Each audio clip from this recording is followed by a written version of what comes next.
یہ ویڈیو مجھے 1 سال پہلے بنانی تھی، لیکن اپنی کچھ ذاتی اور ناگزیر مصروفیات کے باعث میں ایسا نہ کر سکا۔ پچھلے سال مجھے شندور پولو فیسٹیول پہ جانے کا موقع ملا۔ یہ پولو فیسٹیول ہر سال جولائی کے مہینے میں شندور کے مقام پر منعقد کیا جاتا ہے، جہاں پہ سینکڑوں نہیں بلکہ ہزاروں لوگ ایک طویل، مشکل اور کٹھن سفر طے کر کے اس مقام تک پہنچتے ہیں۔ اسی دوران مجھے مستنصر حسین تارڑ صاحب کی کتاب چترال داستان کو پڑھنے کا موقع ملا۔ یہ کتاب دراصل ان کا ایک سفر نامہ ہے، جہاں وہ گلگت، چترال اور وادی کلاش کا جب انہوں نے سفر کیا تو اس کی رداد اور اس کی داستان گوئی انہوں نے اس کتاب میں کی۔ اس ویڈیو کے 2 حصے ہیں۔ آج اس کے پہلے حصے میں میں چترال داستان کا ریویو پیش کروں گا، جبکہ اس کے اگلے حصے میں میں اپنا ایکسپیرینس، میرے اپنے جو تجربات اور مشاہدات رہے ان جگہوں کے حوالے سے، بالخصوص شندور پولو فیسٹیول کے حوالے سے، وہ آپ کے ساتھ شیئر کروں گا، کیونکہ زندگی میں اب تک بہت سے ٹرپس کیے، بہت سے سفر کیے، لیکن یہ سفر بالخصوص اپنی مہم جوئی اور اپنے ایڈونچرزم کی وجہ سے مجھے ہمیشہ یاد رہے گا۔ سب سے پہلے اگر اس کتاب کے مصنف مستنصر حسین تارڑ صاحب کی بات کی جائے تو یہاں پہ میں کوئی تارڑ صاحب کا فارمل انٹروڈکشن نہیں دوں گا،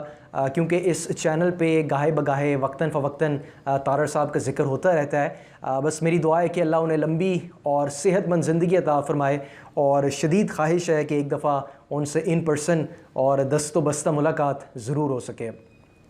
اس کتاب کے اگر پلاٹ کو دیکھا جائے تو یہ ایک سفر نامہ ہے جو انہوں نے 90 کی دہائی میں یہ سفر کیا اپنی فیملی کے ساتھ۔ اس سفر میں ان کے ساتھ ان کی بیگم اور 3 بچے بھی تھے، تو اس لحاظ سے یہ ان کے باقی سفر ناموں سے کسی حد تک منفرد ہے۔ وہ لوگ اپنے اس سفر کا آغاز اسلام آباد سے کرتے ہیں،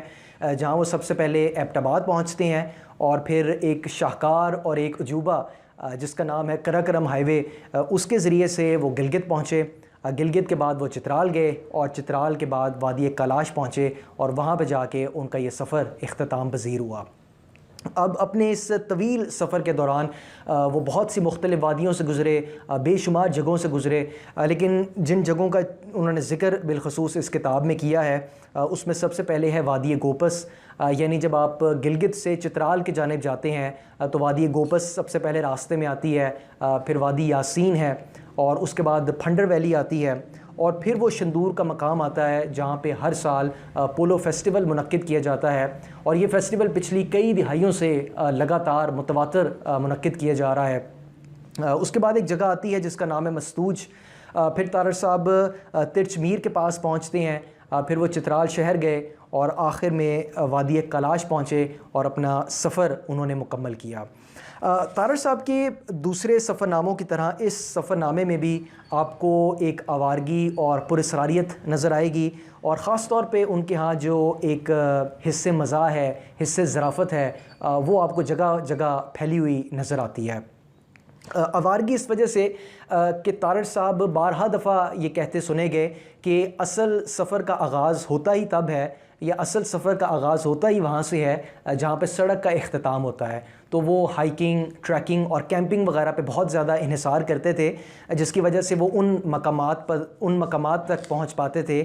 جہاں پہ ایک عام آدمی یا ایک عام سیاح کا پہنچنا بہت مشکل یا تقریباً ناممکن ہوتا ہے۔ اب اس پوری کتاب میں، اس پورے سفر میں انہوں نے بہت سے قصے لکھے، بہت سے واقعات بیان کیے، بے شمار لوگوں سے ان کی ملاقاتیں ہوئیں، لیکن میرے لیے ذاتی طور پہ ترچ میر اور وادی کلاش کے حوالے سے جو انہوں نے گفتگو کی ہے وہ بہت دلچسپ ہے اور یقینی طور پر پڑھنے سے تعلق رکھتی ہے۔ ترچ میر کی اگر بات کی جائے تو ترچ میر ہندو کش ماؤنٹین رینج کی سب سے بلند و بالا چوٹی ہے، لیکن بدقسمتی سے اسے وہ مقبولیت اور وہ شہرت نہیں مل سکی جو ہمارے یہاں 8000+ پیکس کو ملتی ہے، جس میں K2 ہے، نانگا پربت ہے، مشبرم وغیرہ شامل ہے، لیکن کسی بھی لحاظ سے، اپنی خوبصورتی کے لحاظ سے ترچ میر کسی بھی طور ان سے کم نہیں ہے۔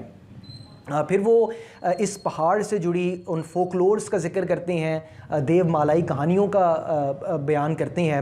جو لوگ ایک دوسرے کو پچھلی کئی دہائیوں سے، کئی صدیوں سے ایک دوسرے کو سناتے چلے آ رہے ہیں۔ اور اس کے بعد وہ چترال شہر پہنچتے ہیں، اور وہاں کی تاریخ، ثقافت اور خاص طور پہ مہمان نوازی کے حوالے سے انہوں نے ایک بڑی طویل گفتگو کی ہے۔ اور چترال کی بات کی جائے اور لواری ٹنل کا ذکر نہ آئے یہ ممکن نہیں ہے، کیونکہ لواری ٹنل ایک ایسی سرنگ ہے جو چترال کو ملک کے باقی حصوں کے ساتھ کنیکٹ کرتی ہے۔ تو تارڑ صاحب اپنی کتاب میں ایک جگہ لواری کی جو اہمیت ہے اہل چترال کے لیے وہ اپنے خاص اسلوب میں بیان کچھ اس طرح سے کرتے ہیں۔ اہل چترال کے لیے سانس لینے کا، باہر کی دنیا سے رابطے کا، خوراک اور دیگر اشیاء ضرورت کے حصول کا تقریباً واحد راستہ ہے۔ یہ بند ہو جاتا ہے تو چترالیوں کے گھروں میں جو چائے بنتی ہے اس میں شوگر نہیں ہوتی،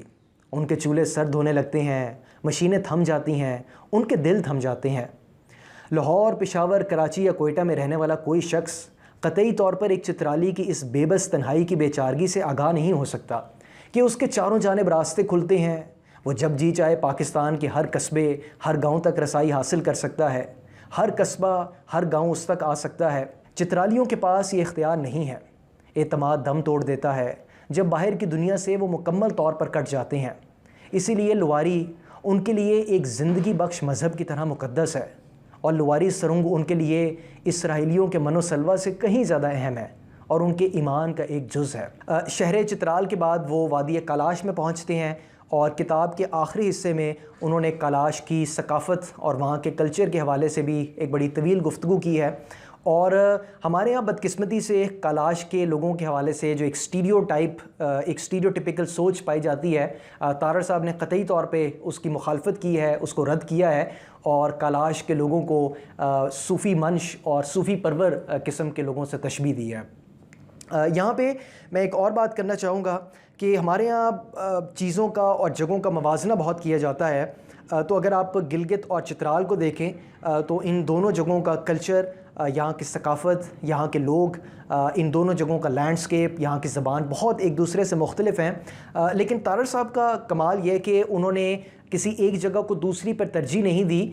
بلکہ کتاب کے ایک حصے میں وہ گلگت اور چترال کے کلچر کے حوالے سے، ان کی ثقافت کے حوالے سے ایک بڑی طویل گفتگو کرتے ہیں، اور اس کا نتیجہ وہ کچھ اس طرح سے اخذ کرتے ہیں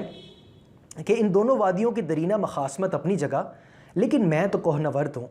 سیاستدان ہوتا تو کسی ایک کے حق میں فیصلہ کر دیتا۔ میرے لیے تمام جھیلیں، تمام برف پوش چوٹیاں، وہ سب وادیاں جو مجھے جینے کا جواز مہیا کرتی ہیں، مقدس ہیں۔ کیونکہ ہم جانتے ہیں کہ تارڑ صاحب ایک بہت بڑے مشہور و معروف ڈرامہ نویس بھی تھے، تو غالباً اسی سفر سے واپس آنے کے بعد انہوں نے اپنا ایک ڈرامہ لکھا جو چترال اور کالاش کے بیک ڈراپ پہ تھا، اور اس ڈرامے کی شوٹنگ کے حوالے سے، اس ڈرامے کے ایگزیکیوشن کے حوالے سے انہیں کن مسائل کا اور کن چیلنجز کا سامنا کرنا پڑا، اس کا ذکر بھی انہوں نے اپنی اس کتاب میں کیا ہے۔ اگر آپ میں سے کچھ لوگ گلگت، چترال، کالاش یا اس کے گرد و نواح کے علاقوں میں جانے کا ارادہ رکھتے ہیں تو یہ کتاب چترال داستان یقینی طور پہ آپ کے لیے بہت زیادہ مددگار ثابت ہو سکتی ہے۔ بہت شکریہ۔